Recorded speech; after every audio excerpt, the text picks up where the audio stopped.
Selamat bertemu.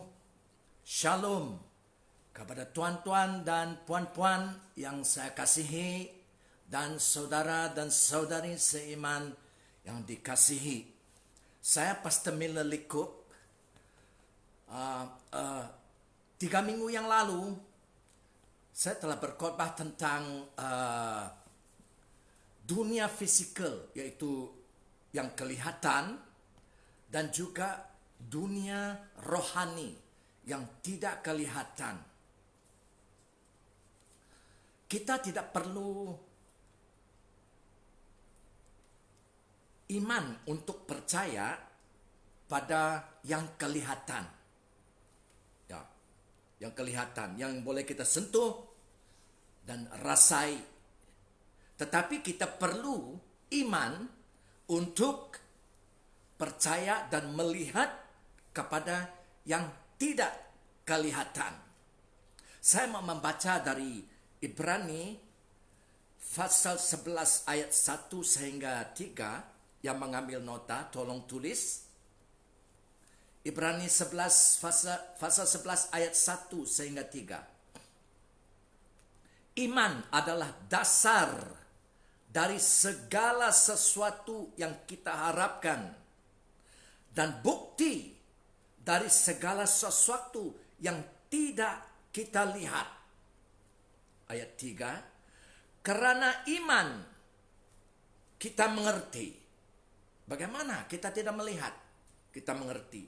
Firman Tuhan mengata, karena iman kita mengerti. Iman ini bukan iman dari dunia.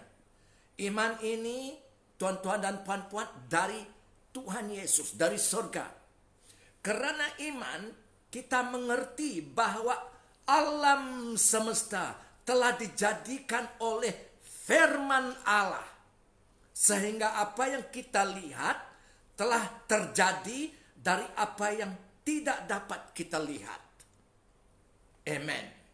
Jadi, boleh tulis juga, mungkin kita boleh rujuk ya, kepada Kolosi. Ini perjanjian baru, Kolosi pasal 1 ayat 16 sehingga 17. Oke.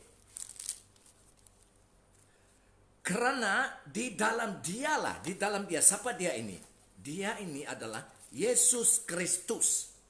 Di dalam dialah telah diciptakan segala sesuatu yang ada di surga dan yang ada di bumi, yang kelihatan dan yang tidak kelihatan, baik singgasana maupun kerajaan, baik pemerintah maupun penguasa. Segala sesuatu diciptakan oleh Dia, untuk Dia. Amen. Jadi firman Tuhan mengatakan di dalam Ibrani tadi, karena iman kita mengerti bahwa alam semesta telah dijadikan oleh firman Allah. Siapakah firman Allah ini? Firman Allah ini di dalam Wahyu pasal 19 ayat 13. Revelation 19 verse 13. Firman Allah adalah Yesus Kristus. Amen. Jadi hari ini tuan-tuan dan puan-puan, saya mau kongsikan dengan ringkas dari Alkitab kronologi peristiwa-peristiwa yang tak kelihatan, yang tidak kelihatan. Kenapa? Ya belum berlaku, tetapi akan berlaku. Kronologi adalah hari ini hari Minggu. Lepas hari Minggu, hari apa? Hari Isnin. Kemudian barunya datang hari Selasa. Itu kronologi. Takkan hari Isnin meloncat kepada hari Rabu. Tidak. Jadi kita mau melihat yang diberi Tuhan kepada kita di dalam Alkitab ini, cara chronological order, ya, peristiwa-peristiwa yang tidak kelihatan karena dia belum berlaku, tetapi pasti akan berlaku. Tuan-tuan dan puan-puan, sejarah manusia hanya berlaku, hanya ditulis setelah peristiwa-peristiwa berlaku. Tetapi ini adalah sejarah Allah yang diberi kepada manusia, yang telah pun ditulis Allah sebelum alam semesta dicipta. Dan berterusan setelah alam semesta dicipta sampai kepada bumi yang lama ini, langit yang lama ini lenyap. Dan sampai terus kepada masa depan di mana Allah mencipta bumi yang baru, langit yang baru, Yerusalem yang baru. Amen. Jadi itu sebab kita boleh tahu yang belum kelihatan, yang belum tiba, tetapi masa depan yang pasti akan berlaku. Kita boleh tahu sekarang karena sejarah Allah telah diberikan kepada kita manusia. Jadi hari ini secara kronologi saya mau kongsikan peristiwa-peristiwa yang tak kelihatan karena dia belum berlaku, Pak. Jadi apakah peristiwa yang akan berlaku setelah ini? Sebentar nanti, dari sekarang, apa yang akan berlaku?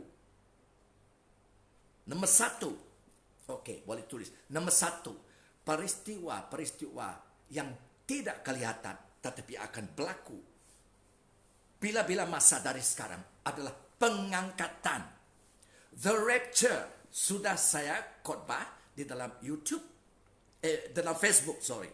Yes, boleh lihat di sana. The rapture berarti pengangkatan dalam 1 Tesalonika, 1 Thessalonian, pasal 4 ayat 13 sampai 18 tulis. Dan juga 1 Korintus pasal 15 ayat 50 sampai 53. Firman Tuhan mengata, bila hari pengangkatan datang, bila masa dari sekarang, Tuhan Yesus akan turun dari sorga dan mengangkat semua yang percaya pada Dia, yang dimiliki oleh Tuhan Yesus. Biar mereka telah mati ataupun kita masih hidup, semuanya akan diubah dan diberi tubuh baru.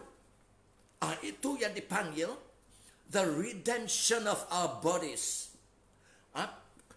Keselamatan tubuh kita. Yang mati dikubur tubuhnya. Oke, soalannya ada orang bertanya, bila kita yang percaya pada Yesus, yang dimiliki Yesus, sekarang hidup dan kemudian kita mati, tubuh kita masuk ke bumi, dikubur. Tetapi bagaimanapun roh dan jiwa, firman Tuhan mengata, kita yang percaya saat kita mati meninggal dunia ini, tubuh kita itu kosong, ditanam, dikubur, tetapi roh dan jiwa pada saat itu juga bersama Tuhan di surga. Haleluya, amen. Dan pengangkatan adalah Tuhan turun dari surga bersama roh-roh mereka yang sudah mati. Dan dia bukan landing di bumi ini, kaki dia tidak menginjak bumi, tetapi dia mendarat di atas udara, in the air. Dan mengangkat kita yang percaya kepadanya, bertemu dengan dia yang mati, yang masih hidup. Dengan sekelip mata, tubuh kita berubah menjadi tubuh yang baru seperti dia. Dan kita akan dibawa dia ke surga. Dan bersama Yesus kekal selama-lamanya. Tidak akan dipisah lagi. Di mana dia pergi, di mana dia berada, di sana kita berada. Ini adalah pengangkatan. Amen. Jadi, roh kita, bila kita mati, roh di surga. Tetapi tubuh ditanam. Ayatnya, 2 Korintus pasal 5 ayat 8. Tulis saja. Filipi, pasal 1 ayat 23 dan 24. Oke. Perkataan pengangkatan. Di dalam bahasa yang lain, di dalam Alkitab juga kita akan menemui perkataan kebangkitan yang pertama. Adalah yang sama. Pengangkatan dalam bahasa yang lain dipanggil kebangkitan yang pertama. Di dalam Alkitab. Oke.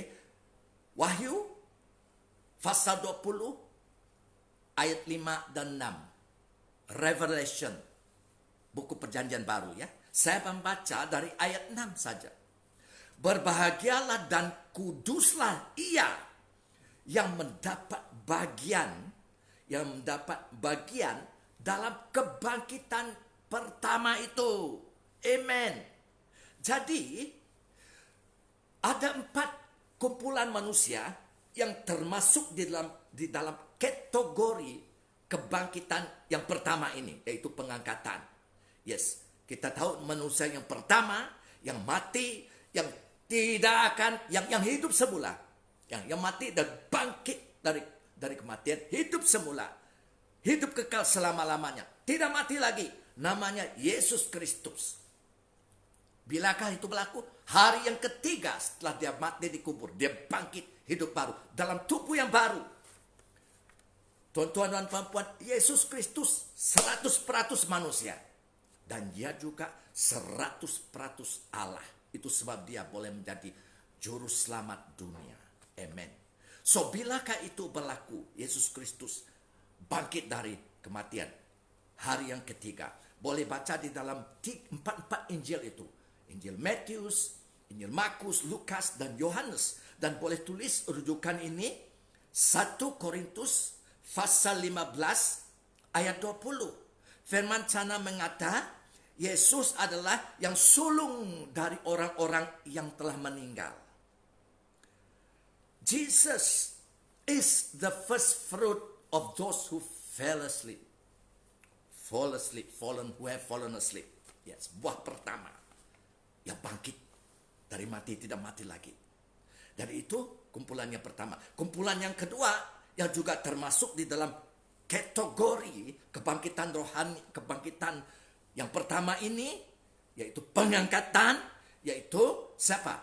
Semua manusia yang percaya kepada Yesus Kristus dan dimiliki oleh Yesus di seluruh dunia. Saya mengadakan perkataan itu benar. Tidak kira apa bangsa, dari semua bangsa, semua warna, semua bahasa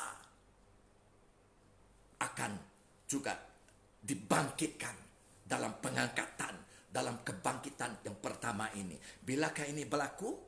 Ini berlaku sebelum penderitaan yang besar itu. Before the great tribulation. Sebelum penderitaan besar.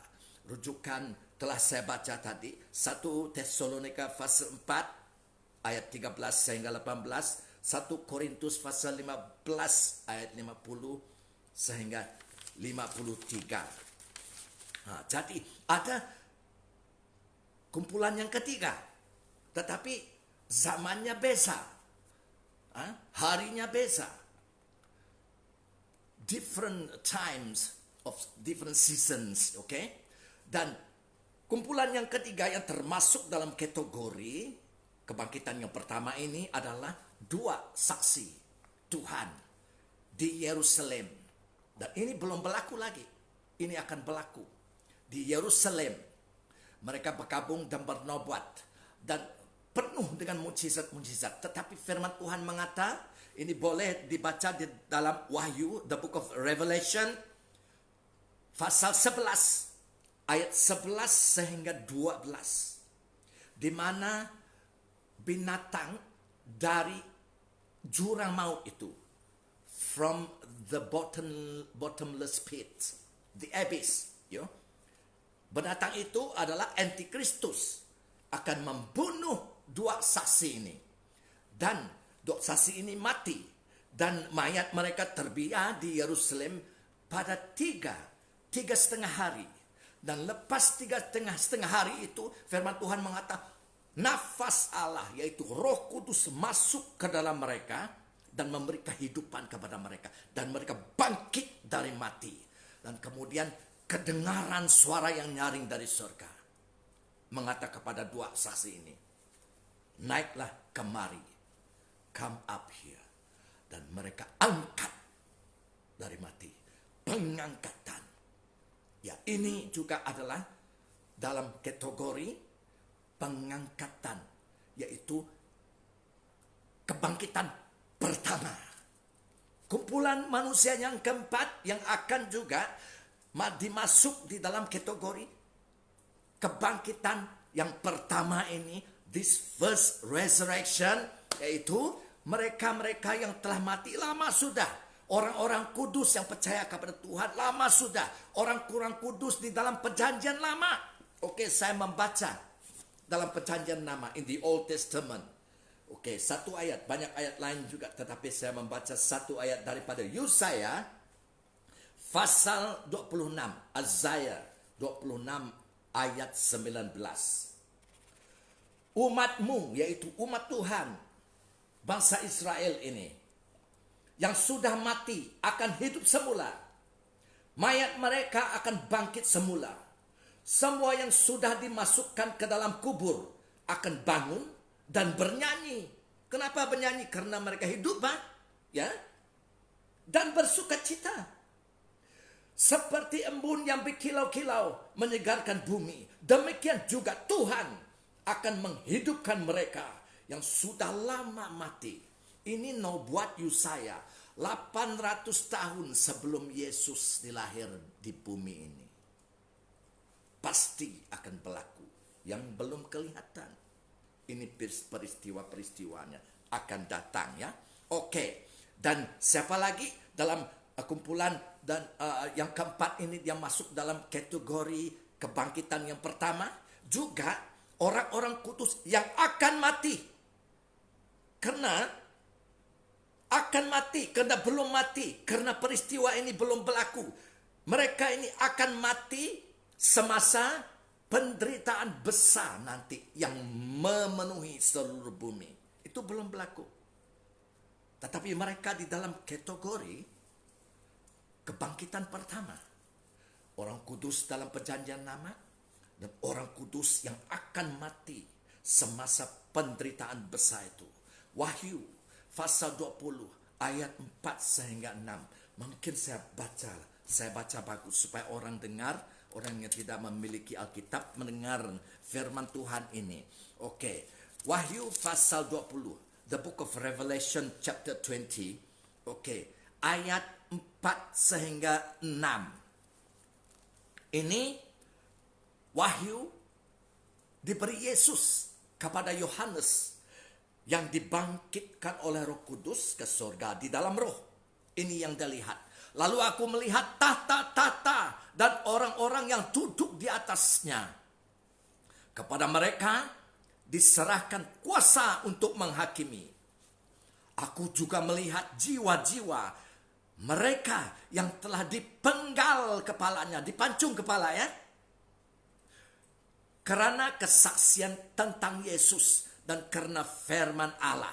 Mereka ini dipenggal, mereka ini adalah di dalam penderitaan besar. Karena ada manusia yang di dalam penderitaan besar, percaya pada Yesus dan korbannya sangat besar. Pala dipancung. Mereka ini, ya, yang dilihat Yohanes ini. Oke, di dalam roh. Karena mereka adalah saksi-saksi Tuhan Yesus. Yang tidak menyembah binatang itu. Siapa binatang itu? Binatang itu adalah antikristus. Dan patung.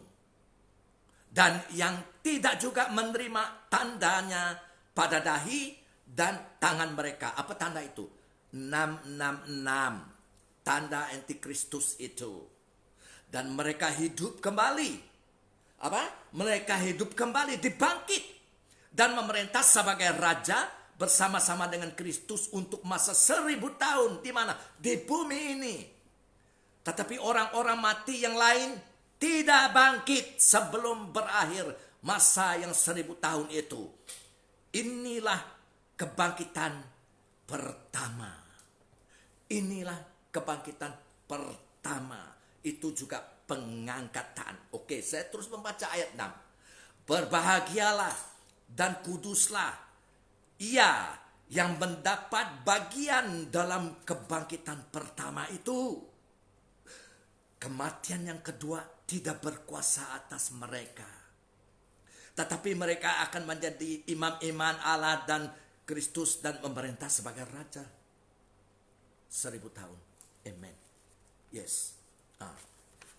So ini adalah kumpulan yang keempat yang masuk di dalam kategori kebangkitan yang tetapi di zaman yang lain. Dan kalau ada kebangkitan yang pertama, ada kebangkitan yang kedua juga, tuan-tuan dan puan-puan. Ya. So, oke, dengan ringkasnya, kebangkitan yang kedua adalah untuk siapa?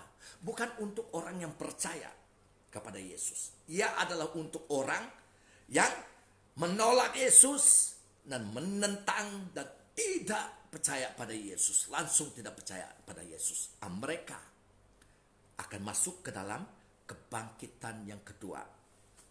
Dan mereka akan masuk ke dalam kategori kematian yang kedua. Perpisahan kekal daripada surga. Oke, itu di dalam buku Perjanjian Baru, buku Wahyu, pasal 20, ayat 11 sehingga 15. Revelation 20, verse 11 through to 15. Amen. Jadi, peristiwa sekarang yang kita tunggu-tunggu apa? Apa yang akan berlaku lepas ini? Apa yang kita tunggu? Apa yang akan berlaku sebentar lagi? Yang kita tunggu-tunggu. The blessed hope. Pengharapan bahagia yang tetap. Amen. Apa itu? Pengangkatan. The rapture. Kebangkitan pertama. Amen. Jadi itu adalah kronologinya. Kemudian apa yang berlaku setelah kebangkitan yang pertama ini berlaku, setelah pengangkatan ini berlaku. Yang kedua, setelah itu berlakunya penderitaan yang besar, the great tribulation yang memenuhi seluruh dunia. Kejahatan dan penderitaan yang kita alami sekarang tidak ada apa-apa kalau dibanding dengan yang akan datang tidak lama lagi.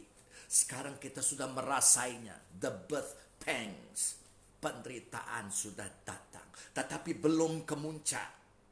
Jadi, secara kronologinya yang akan berlaku setelah pengangkatan adalah penderitaan yang besar melanda seluruh dunia. Berapa lama? Selama 7 tahun, kata Tuhan. Selama 7 tahun. Tetapi kita yang percaya Yesus, yang dimiliki Yesus, oh haleluya, jangan susah, jangan bingung, jangan bimbang, kata Yesus. Jangan gelisah hatimu. Kita tidak ada di sini. Kita di mana? Pengangkatan, Pak. Kita telah diangkat dan kita berada di sorga 7 tahun juga. 7 tahun di bumi, penderitaan besar. 7 tahun di sorga, kebahagiaan yang besar. Haleluya. Apa yang berlaku di sorga 7 tahun itu? Pernikahan anak domba. Perkawinan anak domba. Apa arti itu? Oke. Saya mau membaca di sini supaya kita belajar bersama. Dari Alkitab. Yohanes pasal 14 ayat 1 sehingga 3.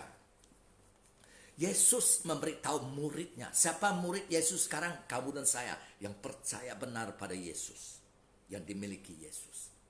Amen. So, waktu Yesus di bumi, dia memberitahu murid-muridnya tentang pengangkatan. Konteks di dalam Yohanes 14 ayat 1 sehingga 3 ini adalah tentang pengangkatan. Oke, saya membaca. Janganlah gelisah hatimu.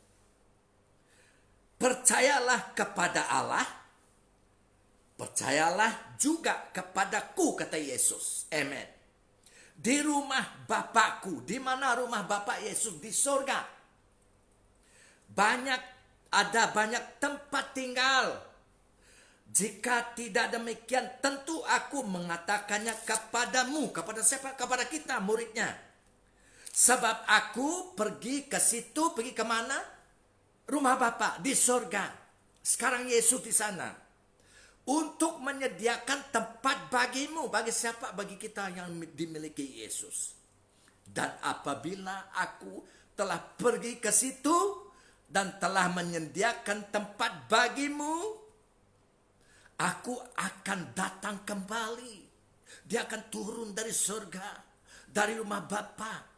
Untuk apa? Aku akan datang kembali dan membawa kamu, kita muridnya, ke tempatku, kata Yesus. Supaya di tempat di mana aku berada, kamu pun berada. Konteksnya adalah pengangkatan. Ini adalah latar belakangnya upacara perkawinan orang Yahudi. Apa yang berlaku dalam perkawinan orang Yahudi? Tuan-tuan dan puan, begini. Anak bapak itu akan turun keluar dari rumah bapak. Kemana? Ke tempat kediaman bakal istrinya. Untuk apa? Untuk bertunang dengan istrinya. Dan setelah itu, anak bapak ini meninggal kediaman istrinya. Dia balik kembali ke rumah bapaknya. Untuk apa? Untuk menyediakan tempat kediaman dia dan istrinya nanti. Dan setelah dia menyiap, anak bapak ini siapkan semua tempat kediaman di rumah bapaknya. Dia keluar dari rumah bapaknya, turun dan keluar dan datang kepada kediaman bakal istrinya. Dan bila dia mendekat kediaman bakal istrinya itu, trompet akan ditiup berbunyi di merata tempat itu untuk mengumum kedatangan pengantin lelaki, the bridegroom. Dan anak bapak ini dia membawa bakal istrinya ini keluar dari kediaman istrinya dan bawa dia kepada rumah bapaknya di sorga. Dan di sana mereka kawin, tidak akan dipisah lagi, kekal selama-lamanya. Jadi ini adalah gambar pengangkatan, tuan-tuan dan puan-puan, saudara-saudari seiman yang dikasihi. Kita akan kawin di sorga. Tempatnya setelah akan siap disedia. Yesus akan turun dari sorga dan membawa kita dalam pengangkatan balik ke sorga. Kawin di sorga bukan seperti kawin di bumi ini. Manusia di bumi ini bukan. Berarti kita akan menjadi satu keluarga Allah, Tuhan. Selama-lamanya tidak akan dipisah lagi. Di mana dia pergi, di mana dia berada, kita tetap bersama-sama dengan dia. Amen. Ini yang berlaku semasa penderitaan besar melanda seratap dunia ini. Kita di sorga bahagia. Kita menerima upah, present, dan sebagainya. Jadi, yang ketiga, peristiwa yang ketiga secara kronologi ya. Yang ketiga yang akan berlaku yaitu setelah 7 tahun kita di sorga, setelah 7 tahun penderitaan besar di bumi ini, di dunia ini, Yesus akan turun dari sorga. Dia akan datang ke dunia ini. Itu adalah kedatangan Yesus kedua kali ke bumi ini. Kaki dia akan menginjak bumi ini. Bersama siapa? Bersama kita. Dibawa dia turun dari sorga. Dalam tubuh baru. Untuk apa? Untuk memerintah selama 1000 tahun. Haleluya. Dalam Wahyu, Revelation 19 ayat 11 sampai 14 boleh baca. Itu kedatangan Yesus kedua kali bersama kita untuk memerintah bumi ini 1000 tahun. Tuan-tuan dan puan-puan, ini berita baik, terlalu baik, tetapi ia benar. Itu sebab dengan iman kita terimanya. Yes, percaya ke tuan-tuan dan puan-puan, kita yang dimiliki Yesus, suatu hari nanti kita akan menjadi raja. Raja. Tidak kira laki perempuan, semua raja. Oke, saya membacanya. Firman Tuhan adalah benar. Dalam Wahyu, Revelation, pasal 5 ayat 10. Saya baca. Dan engkau, siapa engkau ini? Yesus Kristus telah membuat mereka, siapa mereka? Kita yang percaya pada Yesus, kita yang dimiliki oleh Yesus. Sekarang ya. Menjadi suatu kerajaan. Dan menjadi imam-imam bagi Allah. Haleluya. Dan mereka akan memerintah sebagai raja di bumi. Wah, di bumi yang sama. Saya kenal seorang pengemis. Pengemis ini, dia percaya Yesus. Saya bersaksi beri dia Yesus harapan dia. Dia percaya, pengemis. Bila ini berlaku, yang tidak kelihatan ini digenapi, dia menjadi raja juga. Ini bukan firman saya. Ini firman Tuhan. Oke. Jadi kita, ada satu rujukan. Wahyu juga pasal 20. Pasal 20 ayat 6.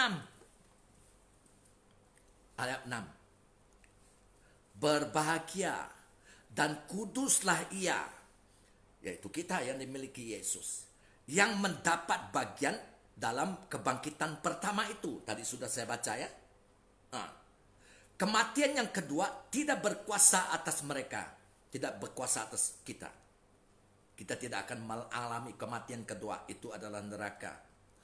Tetapi mereka, siapa? Kita yang percaya pada Yesus akan menjadi imam-imam. Ya, imam-imam. Dan Kristus. Imam-imam Allah dan Kristus. Dan mereka, siapa? Kita akan memerintah sebagai raja. Bersama-sama dengan dia 1000 tahun selamanya. Di mana? Di bumi ini. Seolah-olah ini tidak mencukupi. Tuhan lagi memberi kita firman yang mengatakan yang lebih hebat lagi. Haleluya. Mari kita membaca Wahyu pasal 22 ayat 5. Saya bacakannya. Ini adalah masanya kita di bawah Tuhan, di dalam bumi yang baru, langit yang baru, Yerusalem yang baru, tubuh yang baru, ciptaan baru. Kita berada di sana, akan berada di sana, karena dia belum sampai lagi ya. Dan saya membaca Wahyu pasal 22 ayat 5. Di dalam surga yang baru, bumi yang baru, Yerusalem yang baru, dan malam tidak akan ada lagi di sana. Wah, tidak ada malam. Dan mereka tidak memerlukan cahaya lampu dan cahaya matahari, sebab Tuhan Allah akan menerangi mereka. Sebab mereka ini, kita yang percaya dalam tubuh yang baru itu pada masa yang depan ya. Dan mereka, kita akan memerintah sebagai raja sampai selama-lamanya. Haleluya, haleluya. Wah, bukan hanya satu ketika. Raja selama-lamanya. Berita baik? Yes, ini berita baik. Terlalu baik bagi saya. Tetapi benar baik. Amen. Jadi, setelah 7 tahun, kita kembali ke bumi yang sama. Memerintah. Yesus memerintah. Kita memerintah bersama dia. 1000 tahun dalam tubuh yang baru. Kita tidak mati lagi. Tapi banyak orang di bumi ini masih dalam tubuh yang lama. Mereka akan mati. Tetapi kita kekal dalam tubuh yang baru. Oke, soalannya. Selama 1000 tahun kita memerintah bersama Yesus di bumi yang sama ini. Di manakah setan? Where is setan? Firman Tuhan mengatakan, Wahyu pasal 20 ayat 1 sehingga 3 ya. Revelation 20 verse 1 to verse 3. Yes. Setan akan dipenjara di jurang maut selama 1000 tahun. Jadi setan tidak akan berada di bumi ini lagi. Dan tidak ada setan, tidak ada kejahatan. Haleluya. Tak terbayang bagaimana seluruh bumi ini nanti bila Yesus memerintah. Patutlah yang dipanggil the Millennium Kingdom. Kebahagiaan, keindahan yang luar biasa, tidak terhingga. 1000 tahun. Tetapi di dalam Alkitab, tuan-tuan dan puan-puan, Allah telah memberikan sepintas lalu keadaan 1000 tahun di bumi ini bila Yesus memerintah. We can see but a glimpse of what will happen, the wonderful things that happen in this same world during that millennium kingdom. 1000 years Jesus reign on earth. Ini yang berlaku sepintas lalu. Allah memberitahu sepintas lalu saja, sedikit saja. Itu sudah cukup. Oke. Di dalam Yesaya, buku Azaya, Perjanjian Lama, Old Testament Azaya, pasal 11 ayat 6 sampai 9. Dunia yang sama bumi ini bila kita memerintah bersama Yesus. Serigala akan tinggal dengan domba dan harimau bintang akan berbaring di samping anak kambing. Tidak pernah berlaku sekarang. Anak lembu dan anak singa akan makan bersama-sama dan kanak-kanak akan menjaga semuanya. Ini bukan cerita kartun Walt Disney, bukan. Ini kebenaran yang akan berlaku di dunia yang sama, bumi yang sama. Lembu dan beruang akan makan bersama dan anak lembu dan beruang akan berbaring di samping anak beruang. Singa akan makan rumput seperti lembu. Bahkan bayi tidak akan cedera apabila bermain dekat ular berbisa. Wah, ini luar biasa. So wonderful. Begitu indah dan bahagia. Oh, saya mau membaca lagi di dalam Yesaya pasal 65 ayat 20 ya. Anak-anak tidak akan mati karena ketika masih bayi. Anak-anak tidak akan mati ketika masih bayi. Kenapa? Tidak ada penyakit. There's no sicknesses when Jesus rule. Amen. Saya menunggu ini pengangkatan ya. Dan orang akan panjang umur. Mereka yang berusia 100 tahun akan dianggap muda. Wah, 100 tahun? Kalau 100 tahun itu dianggap muda, oh saya lebih muda. Oke, ini bila Yesus memerintah ya. Sesiapa yang mati sebelum 100 tahun akan dianggap kena hukumanku, kata Tuhan. Kena hukum. Yes. Dan ayat 24. Sebelum mereka habis berdoa, aku sudah mengabulkan doa mereka. Before they finish praying, I already answered them. Hebat? Lebih daripada hebat. Kepala saya terlalu kecil untuk mengerti segalanya. Tetapi ini berlaku bila setan 1000 tahun itu dipenjara di dalam jurang maut. Tidak ada kejahatan di bumi ini. Jadi kemudian peristiwa yang keempat ya. Peristiwa yang keempat yaitu selepas 1000 tahun itu apa yang berlaku? Setan, Yesus akan melepas setan sekejap waktu. Wahyu pasal 20 ayat 7 sehingga 10. Setan akan dibebas sekejap waktu. Dan apa yang dia buat? Setelah dia bebas, dia akan pergi ke merata dunia dan menyesatkan bangsa-bangsa dan mengumpulkan serata dunia di 4 penjuru bumi ini dan membawa serata dunia semua manusia untuk menyerang orang-orang kudus dan kota yang dikasihi Tuhan. Apa kota itu? Kota Yerusalem. Dan firman Tuhan mengata Allah menurunkan api dari surga dan menghanguskan semua musuhnya. Dan setan dilempar. Setan yang menyesatkan itu dilempar ke dalam lautan api dan belerang. Itu neraka, tuan-tuan dan perempuan. Tempat di mana binatang, siapa binatang itu? Antikristus dan nabi palsu itu berada. Mereka telah dahulu dilempar ke dalam neraka itu. Dan firman Tuhan mengata, mereka ini akan diseksa siang malam sampai selama-lamanya. Itu peristiwa keempat. Dan peristiwa kelima pula. Kemudian barunya hukuman tahta putih yang besar. Hukuman bagi semua manusia yang menolak, yang terus tidak percaya pada Tuhan. Mati. Dihukum, dibangkit dalam kebangkitan yang kedua itu yang telah saya kata tadi.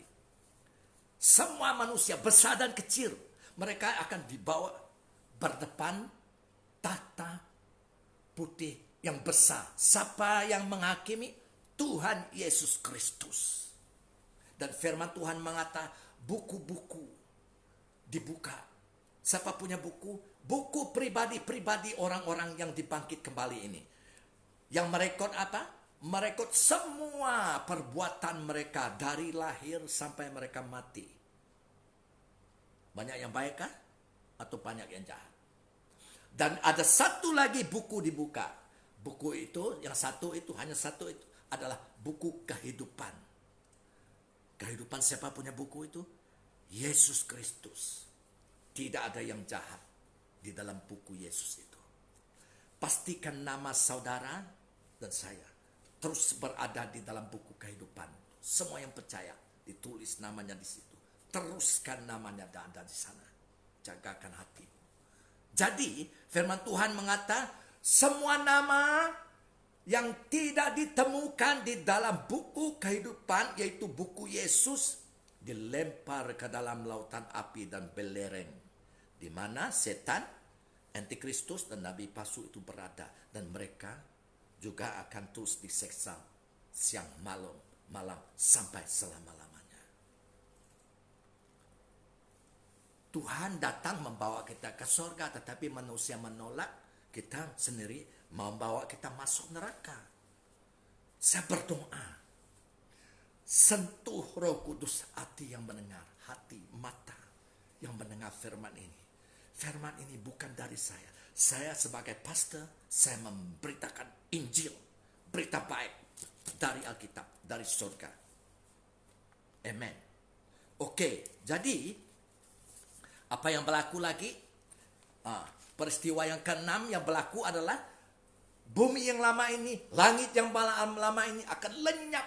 Tidak ada lagi. Dan Tuhan akan mencipta langit yang baru, bumi yang baru, Yerusalem yang baru. Haleluya. Yang semua kita yang percaya dan yang dimiliki Yesus akan berada di sana. Diam di sana bersama Allah Bapa, Allah Anak, yaitu Yesus Kristus. Di langit yang baru, di bumi yang baru, di Yerusalem yang baru. Dalam tubuh yang baru. Sebagai imam-imam Allah dan Yesus dan raja-raja selama-lamanya. Amen. Tidak ada lagi kematian di dalam sana. Langit yang baru, bumi yang baru, Yerusalem yang baru. Tidak ada lagi kesedihan. Tidak ada tangisan lagi. Tidak ada penderitaan lagi dan seterusnya. Semua yang lama sudah berlalu. Yang baru telah tiba. Amen. Dan firman Tuhan mengatakan kita tidak akan menemui orang-orang penakut. Tidak ada lagi di sana. Dan saya heran, kenapa orang penakut ini? Apa yang mereka takut? Tuan-tuan, puan-puan, saudara-saudari seiman, jangan takut mengakui dirimu murid Yesus. Mungkin orang yang penakut yang tidak ada di sana, orang yang takut, yang kompromi, Kristen yang mengatas mulut Kristen tetapi hidup tidak seperti Kristen yang benar, tidak mengikut Yesus, kompromi, ikut firman Tuhan campur aduk dengan tradisi dan adat nenek moyang mereka. Mereka ini takut untuk mengatakan diri mereka benar-benar ikut Yesus. Mereka takut untuk menjadi saksi Yesus. Adakah itu? Orang yang penakut yang tidak akan ada di surga yang baru, bumi yang baru, Yerusalem yang baru. Ya. Dan siapa yang tidak ada di sana lagi? Orang-orang yang tidak percaya, memang tidak ada di surga. Orang jahat tidak ada di sana. Pembunuh tidak ada. Orang sundal, tukang-tukang seher, penyembah berhala, dan semua pendusta, semua orang yang bohong tidak ada di sana. So yang baik terbest. Semua kita yang belum baik, tetapi kita makin sehari makin baik. Ada pembaharuan pikiran kita, pembaharuan hidup. Roh Kudus yang mengubah kita menjadi orang baik, orang kudus. Bukan kamu dan saya. Kita tidak ada kekuatan tenaga, tidak. Roh Kudus itu sebab Kristen yang benar ada Roh Kudus. Roh Kudus bekerja dari dalam mengubah kamu dan saya menjadi orang kudus. Amen. So, kita melihat di dalam Yerusalem yang baru itu, ya tuan-tuan dan puan-puan, bukan Yerusalem yang lama ini, Yerusalem yang baru. Tuhan yang membenanya turun dari surga. Yes, ke bumi yang baru itu. Yes, dan besarnya adalah 2.200 kilometer persegi. Berarti 2.200 kilometer lebar, 2.200 kilometer panjang, 2.200 kilometer tinggi persegi. Kalau ada waktu malam nanti, malam yang indah, dan kita melihat ke langit pada bulan purnama ya, full moon. Ingat, itulah besarnya Yerusalem yang baru itu. Full moon. That is the size of the new Jerusalem. Berapa besar? Sesuku daripada size dunia ini. Ya. Dan kita akan berada di sana yang dimiliki Yesus. Dan firman Tuhan mengatakan, seluruh kota itu dibuat daripada emas tulin.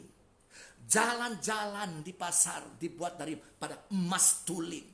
Dan kita tidak akan menemui rumah Allah ataupun bait suci, ataupun temples, ataupun rumah sembah, ataupun rumah semayang yang kita Kristen mengatakan di bumi ini sekarang. Tidak ada. Kenapa? Sebab Tuhan Allah yang Maha Kuasa adalah bait sucinya. Dan demikian juga anak domba itu, Yesus Kristus. Tidak ada matahari ataupun bulan lagi. Karena kemuliaan Allah meneranginya. Dan anak domba adalah lampunya. Tidak ada malam lagi. Dan kita yang percaya, yang dimiliki Tuhan, kita akan melihat wajah Allah Bapa kita. Dan wajah anak domba. Dan namanya akan ditulis di dahi kita. Amen. Saya mau menghabiskan dengan ayat ini. Yang Yesus sendiri mengatakan, yang mengeluarkan dari mulutnya. Dari Wahyu. Ini perjanjian baru. Wahyu pasal 22 ayat 16. Aku, Yesus, telah mengutus malaikatku untuk memberi kesaksian tentang semuanya ini kepadamu. Yaitu kepada Yohanes yang dibawa Roh Kudus ke surga di dalam roh. Untuk siapa? Bagi jemaat, yaitu gereja-gereja, semua yang percaya, yang dimiliki Yesus. Aku adalah tunas, yaitu keturunan Daud, bintang timur yang gilang gemilang. Jadi saya berdoa, peristiwa yang akan berlaku bila-bila masa daripada sekarang, mengikut kronologi di dalam Alkitab ini, adalah pengangkatan, yaitu kebangkitan yang pertama. Pastikan hidupmu, hidup saya, ada di dalamnya, di dalam buku kehidupan anak domba, buku Yesus. Bila kamu dan saya percaya, benar-benar percaya, dan terus percaya, taat setia sampai akhir. Hidup bersedia untuk pengangkatan. Living ready for the rapture. Amen. Yes. Ya. Bagi kemuliaan Allah. Bagi kemuliaan Yesus Kristus. Kasih karunia Tuhan Yesus menyertai kamu semua yang dikasihi sekalian. Amin. Kita bertemu lagi